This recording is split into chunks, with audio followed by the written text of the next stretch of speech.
सुस्वागतम मित्रांनो. तर आजच्या भागामध्ये आता सध्या हा त्या चित्रकारांना त्याच्या रूममध्ये घेऊन येतो आणि आता तो म्हणत असतो की बरं झालं पप्पा तुम्ही वेळेत आलात, नाहीतर माझं अवघड झालं असतं. त्या बलम्याने मला जर बघितलं असतं ना, खूप अवघड झालं असतं.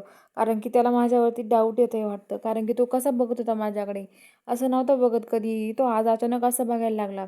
मला तर खूप टेन्शन आलं होतं, असं म्हणत असतो.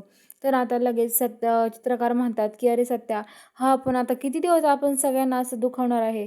किती दिवस सगळ्यांना फसवणार आहे? कारण त्याला पण खूप दुःख झालंय रे. तर आता लगेच जो चित्रकार आहे ते म्हणतात, की "हे बघ सत्या, आता काय करणार? तुझ्या मनात नेमकं काय चाललंय?" तर आता लगेच सत्या म्हणतो, "अहो पप्पा, माझ्या मनामध्ये काही नाही. एवढंच आहे फक्त मला त्या मातीखोरला पकडायचा आहे. कोण आहे ना तो? मला त्याला शोधून काढायचा आहे. माझ्या मनामध्ये फक्त एवढं चालू आहे. मला दुसरं काहीही नकोय. माझं मन फक्त एवढंच म्हणतंय, की तो मातीखोर जो आहे ना, त्याला लवकरात लवकर पकडून काढायचं. कोण असेल तो मला हे समजलं पाहिजे फक्त पप्पा, असं म्हणत असतो. तर आता चित्रकार म्हणतात, "अरे सत्या, हो, पण असं सहजी-सहजी थोडी समोर येणार आहे. माझ्या वाघमारेला त्रास देणारा जो माणूस आहे ना, त्याला मी कधीच सोडणार नाही आहे." असं तो म्हणतो. "त्यासाठी मी काहीही करायला तयार आहे," असं सत्या म्हणत असतो. तर इकडे आता जो बलमा आहे, तो हे सगळं बोलणं चोरून ऐकतो आणि आता बलमाकडे चित्रकार आणि सत्या बघतात. दोघे बघत राहतात. तर आता लगेच तो म्हणतो, की "काय चाललंय तुमचं?" तर आता तो म्हणतो, की "म्हणजे सत्या तू आहेस हा?" आणि तो बलमा आहे तो आतमध्ये पळत येतो. तर त्याला जोरात मिठी मारतो आणि म्हणतो, की "माझ्याशी खोटं बोललात तुम्ही? अहो पप्पा तुम्ही सुद्धा? अहो काही वाटलं नाही का तुम्हाला खोटं बोलताना? अहो मी बलमा आहे ना, मग माझ्याशी का खोटं बोलला? अहो सत्याचा मी किती जवळचा मित्र आहे सत्या. अरे माझ्याशिवाय तू असं राहू शकलो? अरे तुला माहिती का किती रडलो मी, मला किती त्रास झाला. अरे तू नाही म्हटल्यावरती मला सगळं संपल्यासारखं वाटत होतं सत्या आणि तूच माझ्यापासून हे सगळं लपवून ठेवलं." सत्या म्हणतो, "अरे बलमा असं काय करतोय तू? असं काही पण बोलू नकोस. अरे, काय करणार मी? माझा नाईलाज होता. तुला माहिती ना वाघमाऱ्यांचा जो माणूस आहे त्याला पकडणं आपल्यासाठी किती महत्त्वाचं आहे. तर त्यासाठी मला हे सगळं करणं भाग पडलं." तर आता लगेच बलमा म्हणतो, की "अरे सत्या, मग मला सांगितलं असतं तर मी काय केलं असतं मला सांग बरं तू? अरे का मला सांगितलं नाहीस तू? मला सांगायचं नाही एकदा तरी? तुला एकदा वाटलं नाही का तुझ्या मित्राला सांगावं, काय म्हणतो बघावं? मला का सांगितलं नाही तू जिवंत आहेस? अरे मला किती त्रास झाला माहिती आहे का?" असं म्हणत असतो. तर आता सत्य म्हणतो, की "हे बघ बालमा, जाऊ दे झालं गेलं ते आता विसरून जाऊ दे. हे बघ आता आपण तुला माहीत झालंय ना, तेवढ्यात कोणतरी दरवाजा वाजवतो.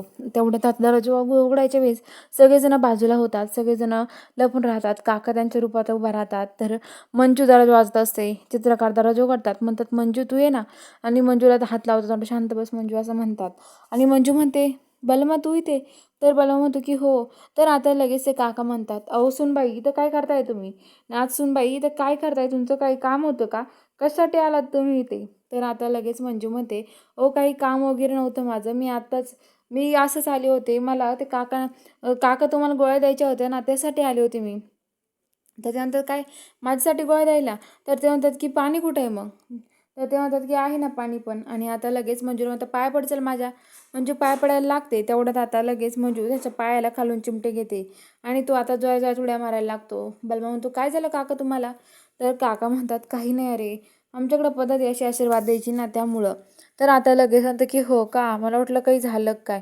तर आता लगेच सत्या मोठ्या-मोठ्याने हसायला लागतो आणि बलमा म्हणतो, "वाघमारे वहिनी मला सांगितलं नाही हां तुम्ही हे सगळं." सगळेजण खूपच खुश असतात. सगळ्यांना खूपच आनंद झालेला असतो. सत्या जिवंत आहे हे ऐकल्यावरती. तर इकडे आता जो आर्यन आहे तो त्याच्या पप्पाला कॉल करून तिथे फोनवर खाली बोलत असतो. तो म्हणत असतो, की "हे बघा पप्पा, आता आपलं काम झालं आहे. कारण की आता तुमची सूनबाई लवकरच तुमच्या घरी येणार आहे. तुम्ही तुमच्या सूनबाईच्या स्वागताला लागा. कारण की आता सत्या नाही आहे त्यामुळं मम्मी साहेब त्या मंजिरीचं दुसरं लग्न लावायचं ठरवत आहे आणि माझ्याशीच म्हणतायत तर लग्न लावायचं. तर त्यामुळं मलाच खूपच आनंद झाला आहे." असं तो म्हणतो. तर आता लगेच तात्यासाहेब तिकडून बोलत असतात. तर इकडं मंजू जी असते ती गपचूप आता मंजू ना सत्या इकडं असतात. ते दोघंजणं आता सगळेजण जातात. तर आता मंजू आणि सत्या बोलत असतात. सत्या म्हणतो, "वाघमारे आता काय करायचं आपण?" तर मंजू म्हणते, "सत्या हे बघ मला असं वाटतंय तुझ्या रूममध्ये पण कॅमेरा बसवला आहे. कारण की सगळीकडे कॅमेरे होता पण तुझ्या रूममध्ये नाही आहे. आपण ते बघूयात, चेक करूयात." तर सत्या म्हणतो, "तुम्ही खाली जा वाघमारे मी बघतो." आणि सत्या आता त्या रूममध्ये जातो आणि मंजू खाली येते. तर त्या रूममध्ये त्यावेळेस सगळीकडे शोधतो पण त्याला कॅमेरा सापडत नाही. नंतर त्याला कॅमेरा सापडतो तर इकडं मंजू जी असते ती आर्यनला बोलण्याच्या ह्याच्यामध्ये गुंतवते. बोलत असते आर्यनसोबत आणि म्हणत असते, "आर्यन एवढ्या प्रेमाने कुणाशी बोलत होता रे एवढा वेळ?" तर तो माझ्या पप्पाशी बोलत होतो, काय झालं? तेवढं त्याला डाऊट येतो आणि तो तिथं पळायला लागतो. तर चला बघूया आता पुढील भागात काय ट्विस्ट असणार आहे. बघायला चॅनलला सबस्क्राईब करा.